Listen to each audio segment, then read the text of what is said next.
All right, we are back for what is hopefully the last part of the map sensor install. All right, so got the jumper box out because all of my tools are in the back of the truck, and after sitting for 2 weeks going in and out and working on the Rover, the battery's completely dead.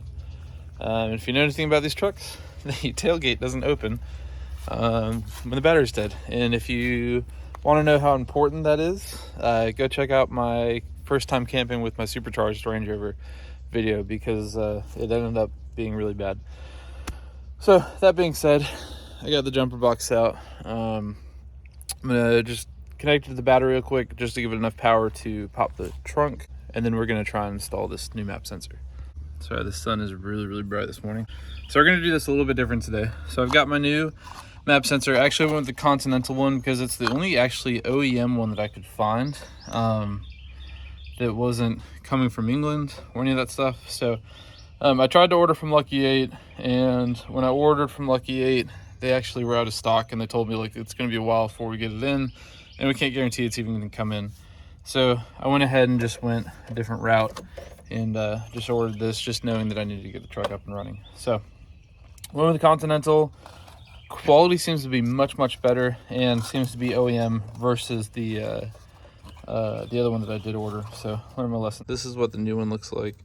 This one feels to the touch exactly like the plastic they use on the OEM one versus the cheap crappy replacement one that I got. So hopefully this goes much better. What we're going to do a little bit differently today is we're going to actually lube this hole up where that stem inserts into with the O-ring with a little bit of silicone lubricant. I'm not just spraying that in there, but I've got some Q-tips. So I'm going to dress the hole a little bit, and then I'm also going to dress the O-ring. Make sure not to get it inside of that little hole, because that's where it reads, because that'll cause issues. And then after all that is greased, I have this nylon, it used to be a hammer, but I'll try and tap it in with, and then I also have a rubber mallet. All right, so I gave it just a very small amount of grease on there. Get that plug out of the way, and this is going to fit here. And we're gonna try to just press that in, and voila, right in, no problem. All right, now we're gonna fasten that in. That was much easier than last time. And now we're just gonna take our screw. And we're gonna screw that in. All right, so we're in there, just hand tight on that bolt there. Make sure it's not wiggling around or anything. I got my electrical connection reconnected. I'm using my head as a shadow so we can actually see. We're gonna go ahead and button up the intake. All right, so in the first video you saw how to take this out, but to install it, we're going to push this tube down at the bottom here over the throttle body, and then make sure you reconnect this line here and then fasten up to both of the air boxes. Make sure to double check all your connections, make sure they're nice and tight and snug. You can wiggle on them. Make sure that your hoses aren't coming off, because that will cause problems. Had a buddy with an LR3 that had a bad hose clamp, and it caused them all sorts of problems. So they couldn't diagnose on his LR3 for a really long time. So kind of silly thing, but just make sure that it's nice and snug. So everything's put back together, it's installed correctly. Let's go ahead and we'll crank the Rover up, clear the codes, and take it for a ride.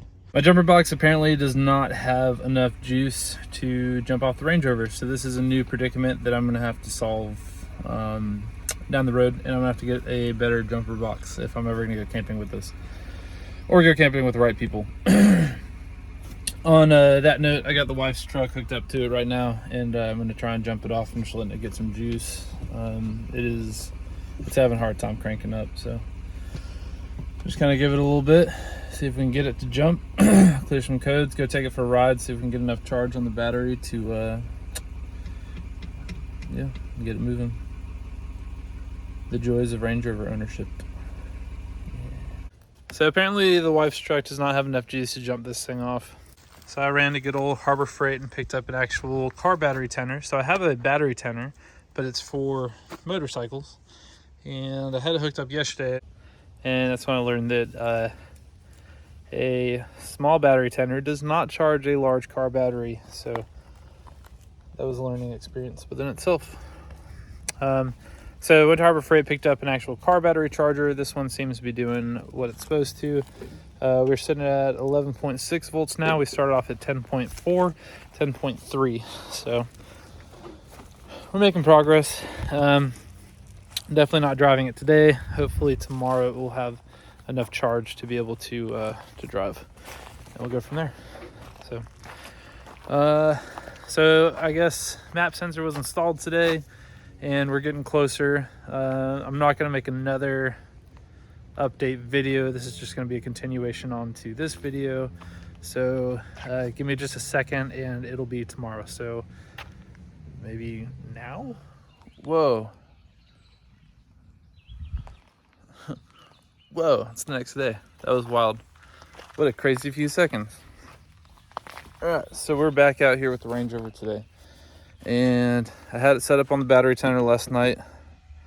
And now we're sitting at 14.1 volts, which is much better than where we were before. So about 3 bars of battery, so about half charge, which is good. So what I'm gonna do is I'm going to go ahead and hook up the battery. I'm gonna try and start the truck up and see where we're at. And if it works, cool. If not, then we'll probably be getting a new battery. All right, let's see if she cranks. Heck yeah. All right, check engine light is now gone. Let's see. All right, so we still got a suspension fault, which I think had to do with the low battery, adaptive dynamic fault. But we are running now, which is huge. That's fine, we'll let that sit for a second. So we just hooked up the gap tool. We're gonna see if we can clear this fault and see if it comes back. All right, all faults have been cleared. We now have a clean dash.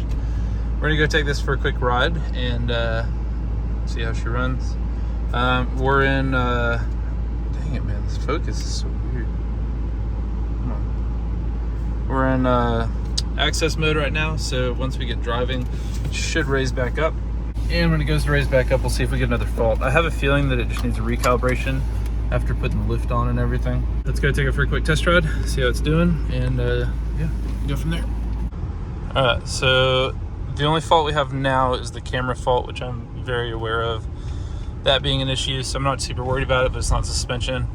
I just want to say, after putting the lift and the tires on this, this feels like a totally different truck in a good way. It feels way taller, and it feels so nice to drive. And I'm just leaving my driveway right now. I'm not even like actually driving yet, so pretty spectacular. All right, so the truck's running great. It feels great, especially with the new tires and new suspension. It definitely feels like it's sitting like way higher up in the air. So we're taking it for a quick ride, and no faults, no lagging or anything when driving. Everything feels like it actually should. I kind of noticed before I did the map sensor, before the light even came on my drive back from Atlanta, it was kind of sluggish on acceleration and didn't feel 100%, and now it feels like it's where it should be. So super excited to have this thing up and running, and gonna probably drive it into work tonight so I can get an actual good old-fashioned drive in. And then next week we're going to do an oil change on it and do probably a few other things over the course of the next week and stuff too. So probably going to leave it as it is today, throw the bike on here, and probably go do some mountain biking this afternoon. So yeah, stay tuned for the next video, and I'll catch you guys later. And because she helped me fix it, she's going for a ride. But now we're going to go get a puppuccino because she's the best mechanic ever. You fixed your truck. Congratulations. You get a puppuccino. Yes, you do. You fixed your truck. Good job. Decided we'll test the new suspension by going to Starbucks drive-thru. Yep. All right, so we left the house to go to work, and I get literally to the end of my driveway, and the map sensor fault already came back up.